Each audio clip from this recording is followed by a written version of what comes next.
सभी भक्तों को जय माता दी, राधे राधे। माता का छठा दिवस माँ कात्यायनी के नाम से जाना जाता है। चंद्रहासोज्ज्वल करा सरदूल वरवाहना कात्यायनी शुभम दध्या देवी दानव घातिनी। माँ के छठे स्वरूप का नाम माँ कात्यायनी देवी है। कहा जाता है कि एक ऋषि हुए जिनका नाम था कत। इनके पुत्र कात्याय और उन्हीं के वंश में हुए हैं ऋषि कात्यायन जी।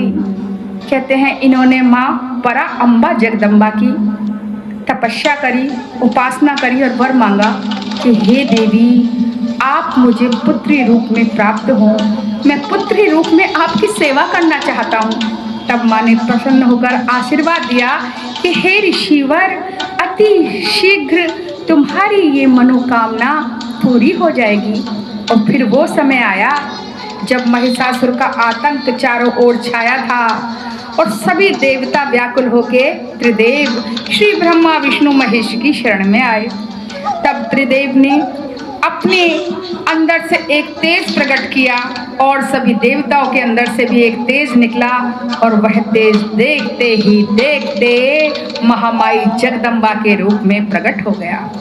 सिंह वाहनी उस दुर्गा की सभी ने स्तुति की और सर्वप्रथम आरती करने का अधिकार ऋषि कात्यायन जी को मिला। कहते हैं कि सप्तमी, अष्टमी और नवमी को 3 दिन तक माँ की खूब अर्चना चली और 10वीं को महिषासुर का वध कर दिया माता ने। ये देवी अमोघ फल देने वाली है। इनकी उपासना योगीजन आज्ञा चक्र में स्थित होकर करते हैं। आज्ञा चक्र जो यहाँ दोनों भक्तियों के बीच में है, यदि ये जागृत हो जाए तो क्या होता है? ज्ञान जागृत हो जाता है और ज्ञान की वृत्तियाँ अपने आप स्वयं आने लगती हैं। ज्ञान आने से तो समस्त समस्याओं का अंत हो जाता है। ये मन उस ईश्वरीय तत्व से पूर्णता परिचित हो जाता है कि मैं ईश्वर का ही अंश हूँ और वो मेरे अंदर ही विद्यमान है। जितनी भी मनुष्य की चिंताएं हैं वो तत्क्षण समाप्त हो जाती हैं। और बंधुओं, यही ज्ञान गुरुवर हमें प्रदान करते हैं। तो ये श्री कुलदेवी मैया हैं किनकी? ब्रजवासियों की। और मैं बरसाने की लाडली श्रीमद् भागवत कथावाचक, ये हमारी कुलदेवी मैया हैं। और बरसाने वाले, वृंदावन वाले माता कात्यायनी की, ब्रज गोपियों की वही उसी मंत्र से आराधना किया करते हैं। आज भी वृंदावन में मंदिर है कात्यायनी माँ का, आप लोग दर्शन करके आना। कि कात्यायनी महामाया महायोग निधीश्वरी नंद गोप सुतम देवी पति में कुरुते नमः। इन्हीं देवी की उपासना श्री राधा रानी ने की है और सभी गोपियों ने की है। आइए, क्यों उन गोपियों ने इन देवी की उपासना की? क्योंकि ये गोपियाँ कौन हैं? इस पावन कथा पर बिना हम इस पावन कथा को बिना ध्यान में रखे हुए माता कात्यायनी की महिमा को नहीं समझ सकते, क्योंकि माता तो महामाया है। बंधुओं, बात तब की है जब श्री राम भगवान, बोलिए राम राजा सरकार की जय, अपने वनवास की अवधि को पूरा कर रहे थे और दंडक वन में श्री राम भगवान गए। कहते हैं यहाँ बहुत सारे ऋषि, हजारों ऋषि भगवान के इंतजार में सैकड़ों साल से तपस्या कर रहे थे और दशा ये हो गई थी कि उनके शरीर के ऊपर घास उगाई थी, केवल 2 नेत्र खुले थे। क्योंकि कि कब लोगे शरण मोहे हे राम, हाँ बड़ी देर भई, बड़ी देर भई। उनकी आत्मा दिन रात श्री राम जी का इंतजार किया करती थी।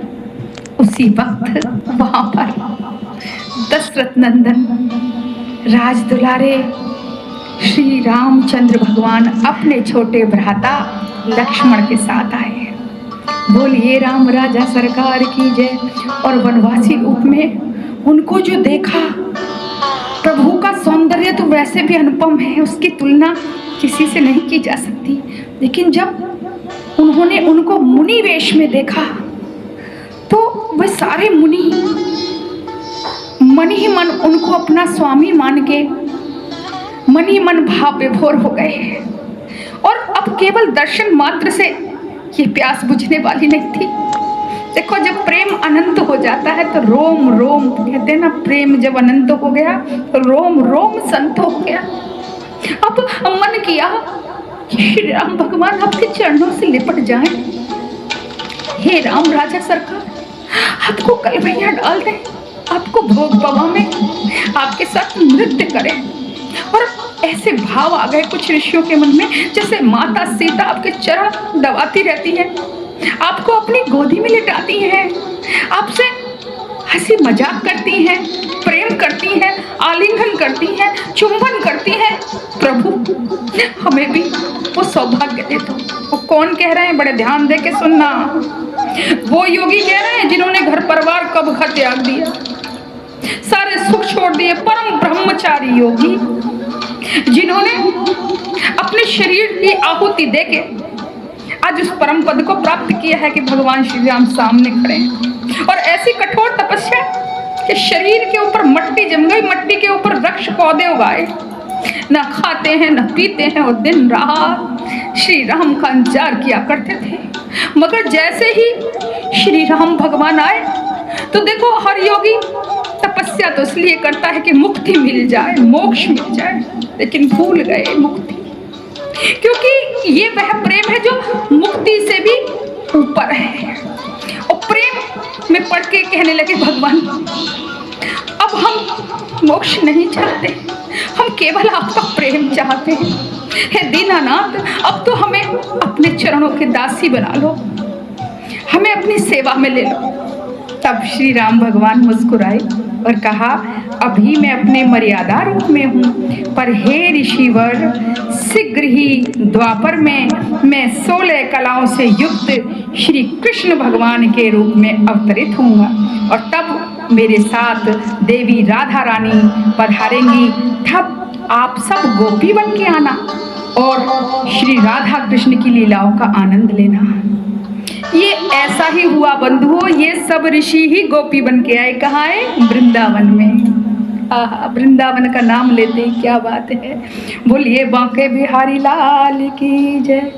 के वृंदावन के वृक्ष को मरम न जाने को, और डाल डाल और पात पे जहाँ राधे राधे हो। बोलिए राधा रानी सरकार की जय। ये आ तो गए पर बंधुओं स्वयं को भूल गए। ये गोपी बन के आए और वह शुभ घड़ी आ गई जब श्री कृष्ण भगवान भी इनके साथ हैं और महारास की पावन घड़ी आ गई।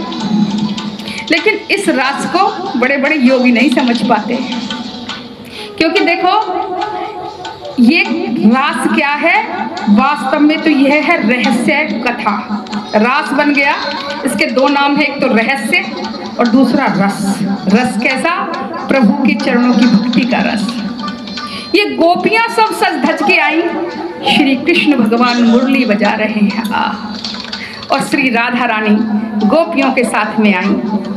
और कहा जाता है ऐसे ही नहीं, सबसे पहले श्री कृष्ण भगवान ने माँ जगदम्बा, माँ कात्यायनी से प्रार्थना करी है कि माता आओ, कि भगवान पिता रात्रि सरदोद फुल मल्लिका, और वीक्षरन्तु मनश्चक्रे योग माया मुपाक्षिता।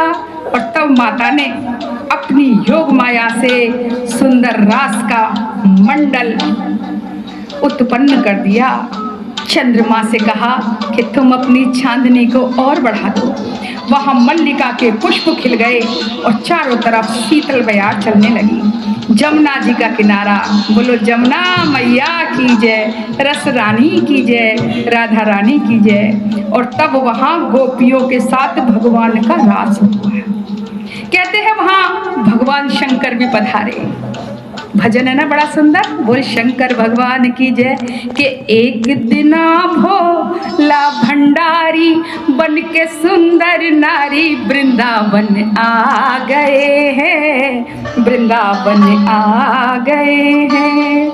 जिस रास में स्वयं भगवान शंकर गोपी बन के आए हैं, स्त्री बन के आए, गोपी बन के आए, और वहां सारी गोपियों ने उनके दर्शन किए और तब उनका नाम गोपेश्वर नाम से वे प्रभु आज भी वृंदावन में वास करते हैं। आप लोग जाओ तो गोपेश्वर नाथ जो निधिवन से थोड़े आगे हैं, जरूर दर्शन करके आना।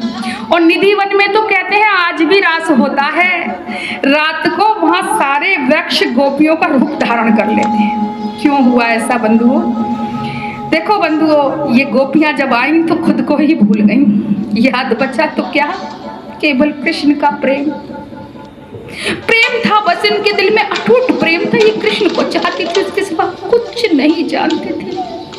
दिन रात इनको माला उठानी नहीं पड़ती थी। जब प्रेम बढ़ जाता है तब पूजा करनी नहीं पड़ती। श्वास श्वास के हर सांस में हो सिमरन तेरा, यूं बीत जाए जीवन मेरा। कि जो भी तेरा प्यारा हो वो मेरे दिल का प्यारा हो, मेरे दिल का चैन मेरी आँखियों का तारा हो।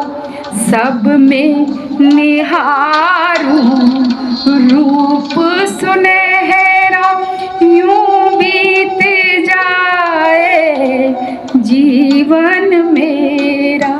जब भगवान हृदय में आ जाते हैं, जिसके हृदय में भी भक्ति की जागृति होती है, तो भक्ति का पूर्ण फल क्या है? जब तक कण कण में, हर एक प्राणी में हमें ईश्वर नजर आने ना लग जाए, तब तक समझ लेना भक्ति अभी अधूरी है। तो ये गोपियां आई और भ्रमित हो गईं। कैसे? योग माया की कृपा से ही तो ये सारा संसार भ्रमित है। और खुद को भूल गई और खुद को साधारण नारी समझकर मन में अभिमान आ गया कि हम कितनी सुंदर हैं। श्री कृष्ण आज बंसी बजा के आलिंगन करके हमारे साथ नृत्य कर रहे हैं। और भगवान उसी वक्त अंतर ध्यान हो गए। तब जगदम्बा राधा रानी के साथ गोपी गीत का पाठ हुआ और तब महारानी कात्यायनी को सबने मनाया है। बोलिए कात्यायनी देवी मैया की जय। और कात्यायनी मैया की कृपा से इनको अपने पूर्व जन्म की स्मृति हुई है कि हम कोई साधारण कन्याएं नहीं हैं, हम स्त्रियां नहीं हैं। अरे स्त्री और पुरुष तो एक शरीर का नाम है, शोले का नाम है, ये वस्त्र है शरीर, पर हम तो आत्मा है। कैसी आत्मा? जो जन्मों जन्मांतर से श्री कृष्ण भगवान की दीवानी है। और उन्हें याद हो आया कि श्री राम ही तो श्री कृष्ण है। हमने तपस्या की थी, वर मांगा था, और तब प्रभु ने कहा था कि मैं तुम्हारे भावों की पूर्ति करूंगा। तो वो ऐसे दयालु, ऐसे करुणा सागर हमसे दूर कैसे जा सकते हैं? वे ही तो कण कण में व्याप्त हैं। क्योंकि अब उनका आज्ञा चक्र जागृत हो गया। माँ कात्यायनी की सेवा से ये आज्ञा चक्र जब जागृत हो जाता है बंधुओं, तब मनुष्य स्वयं से मिलता है।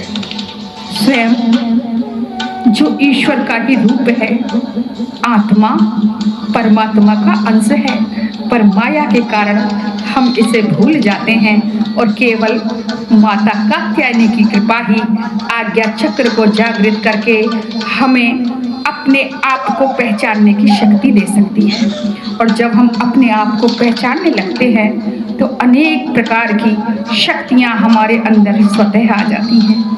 अब गोपियों के बीच में श्री राधा कृष्ण फिर प्रकट हो गए और सुंदर रास होने लगा, बहुत प्यारा रास।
तो जो भी माँ कात्यायनी जी की पूजा करेगा, अर्चना करेगा, पहली बात तो ये सुन लीजिए, ज्ञान ही प्राप्त नहीं होगा, क्योंकि आज्ञा चक्र तो जागृत होगा ही होगा, लेकिन उसको मिलेगी श्री कृष्ण भगवान की, श्री राधा रानी की अनन्य भक्ति। जो श्री राधा कृष्ण की भक्ति प्राप्त करना चाहे, जो राधा रानी को प्राप्त करना चाहे, वे माता कात्यायनी का ध्यान करें। माता करुणा की देवी है, ब्रजवासी भोले भाले सीधे साधे कुछ न जाने, तब भी मैया रीझ गई। ये थोड़ी सी ही पूजा से बहुत शीघ्रता से प्रसन्न होने वाली हैं। और कात्यायन ऋषि के यहाँ उसके बाद मैया पुत्री रूप में रही हैं, तो छोटी कन्या स्वरूप हैं। हालांकि उनका जो स्वरूप दिखाया गया है वह सिंह पे आरूढ़ है, 4 भुजाओं वाली हैं। वे अभय प्रदान करने वाली देवी हैं, किंतु यही देवी जब अति प्रसन्न हो जाएं तो प्रेम स्वरूप भक्ति प्रदान करती हैं।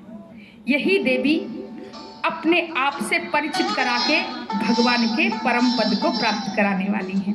तो खूब माता कात्यायनी की सेवा करें, प्रेम से जय माता दी, जय माता दी, जय माता दी कह के उन्हें मनावे। बड़े पावन दिन चल रहे हैं, मैया रीझ रही है, मैया निहाल हो रही है, एक एक घड़ी को ऐसे मत जाने दो। खूब प्रेम करो मैया को, खूब ध्यान करो, अपने मन में झांको और ओम देवी कात्यायनी नमः ऐसे मंत्र से माँ को मना भी सकते हो।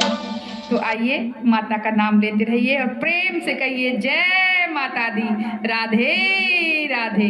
बोलो कात्यायनी मैया की जय।